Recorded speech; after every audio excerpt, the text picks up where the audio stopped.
সকাল সকাল আম বাগানে চলে গিয়েছিলাম। দেখুন আম বাগানে আমগুলো এখন ছোট ছোট, বেশি বড় হয়নি, কিন্তু খেতে তো ইচ্ছা হয়েছে। তার জন্য ছোট কিংবা বড় সেটা লক্ষ্য নয়, আমাকে আম পাড়তেই হবে। তার জন্য বেশ কয়েকটা আম পেড়ে নিয়ে চলে এসেছি। এই আম দিয়ে আজকে বিভিন্ন রেসিপি বানাবো। কী রেসিপি বানাবো বন্ধুরা, দেখতে থাকো। চলো রান্নাটা শুরু করি। দেখুন এদিকে আমি এঁচোড়টা রান্না করে নিয়েছি। এঁচোড়টা রান্না করে নিয়ে এখানে করেছি দেখুন সমস্ত সবজি আর সেই সজনে ডাঁটা, যেগুলো ভীষণ বড় বড় হয়ে গেছে আর খাওয়া যাবে না। যে গাজন শুরু হয়েছে, গাজনে সন্ন্যাসী হয়ে গেছে, গাজনে এবার ঢাকের কাঠি পড়লে এই ডাঁটাগুলো সব ফেটে যাবে।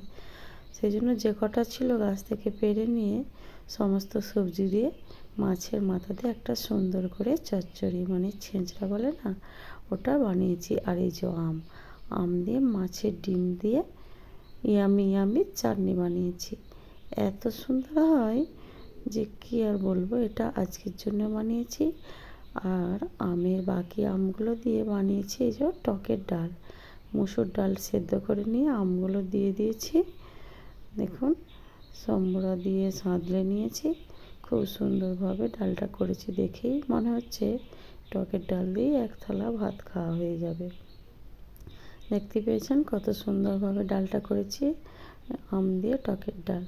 তাহলে আম দিয়ে হলো চাটনি, মাছের ডিম দিয়ে, আর হলো ডাল, টকের ডাল। তো এদিকে চচ্চড়িটা আমার হয়ে এসেছে। এবার ভালো করে ভেজে নিয়ে নামিয়ে নেব। দেখুন সমস্ত রান্নাগুলো আমার হয়ে গেছে। এরপর আমি যেটা করছি, কটা বেগুনি ভেজে নিচ্ছি গরম ভাতের সাথে খাওয়ার জন্য। বেগুনিগুলো এদিকে হচ্ছে, আর এদিকে দেখুন মাছের মাথাগুলো ছিল, সেই মাছের মাথা দিয়ে, আর আমাদের হরিনাম সংকীর্তন হচ্ছিল, অনেকটা রস জমা হয়েছে, মিষ্টিগুলো শেষ হয়েছে, রসটা রয়ে গিয়েছিল, সেই রস দিয়ে মাছের মাথা দিয়ে চাটনি বানাচ্ছি।